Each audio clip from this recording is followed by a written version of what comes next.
So, what are some highlights that you've had? Just anything super memorable, beautiful places, crazy nights, doesn't matter.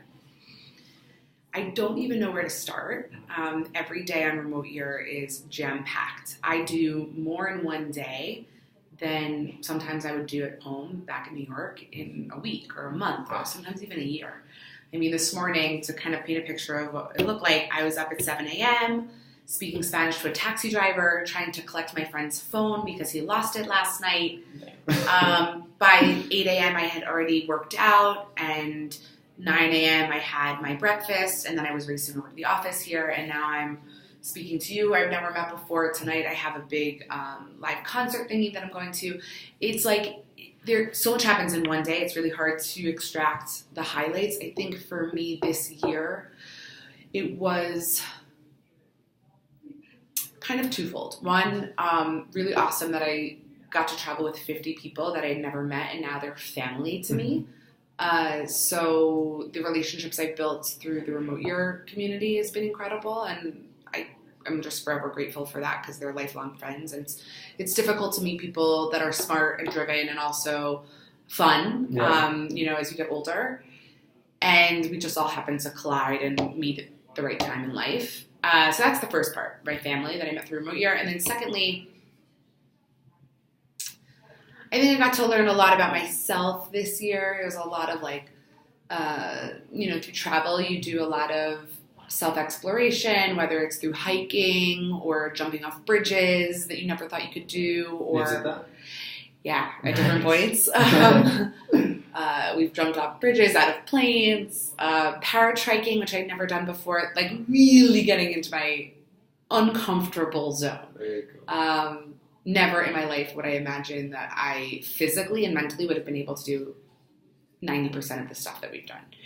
So in that sense, just in terms of like getting to know myself, and it gets you really inspired. So that part is, I would say, the key takeaway for me. I mean, all of the amazing sights that we saw, of course, that comes with travel is obvious. But what I didn't expect out of this year was that self-love that I didn't realize I was ignoring for so many years living in New York, being distracted by my job and work and life and paying bills.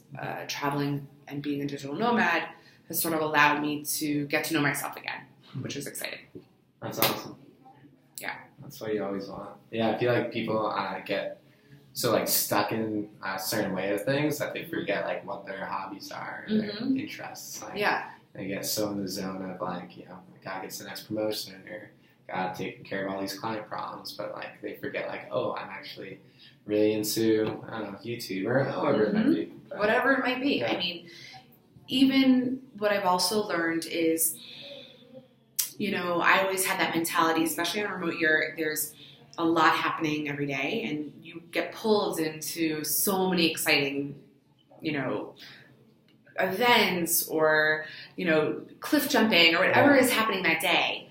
And sometimes it's okay to say no. Yeah. I was always in that mentality. I have to say yes to everything this year, dive into it all, you got this. And I did for the first half of the year. I mean, I was burnt out physically. I mean, I got sick, because you don't want to say no to anything. Yeah.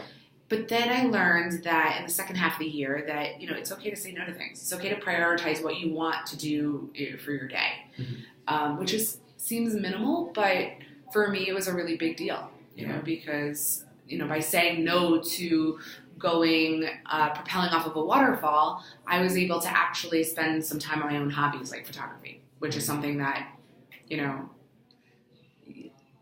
I didn't realize by carving out your own personal time and saying no to certain things actually can help you develop. Yeah. Which is cool. It's kind of therapeutic too. Yeah. I like taking pictures as well. Yeah. It is very therapeutic. I feel you because I've been traveling with a friend for the last 6 months, and we actually he went back home 3 weeks ago. He was on a a bit of a tight schedule, so you're trying to like get everything in. Yeah. And at first it was fine. I like, I'm a yes guy. Like, right. I love doing everything. Yeah. And then eventually I was like, oh damn, like I want to just like relax and do absolutely nothing like for like a week. And yeah, eventually I had the same kind of realization, like it's all right to say no. Like, yeah. It's good. Like you need like a rest day and time for yourself. Definitely. I mean, it's like so cliche to say that, right? Everyone's like, take time for yourself, relax. But, we can get very distracted.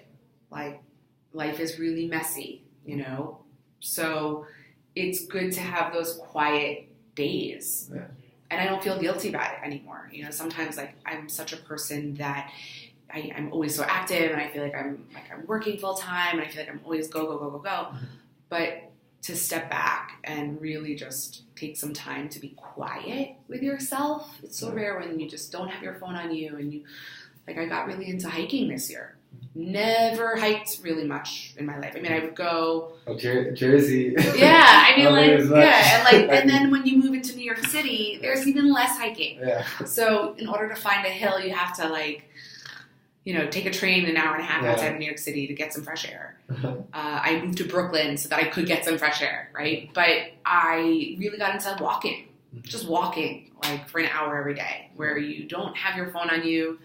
You just, the only way I can explain it is like kind of be quiet, which is similar, I guess, to meditating. But I don't know, little things that you pick up while you're traveling that I didn't know before.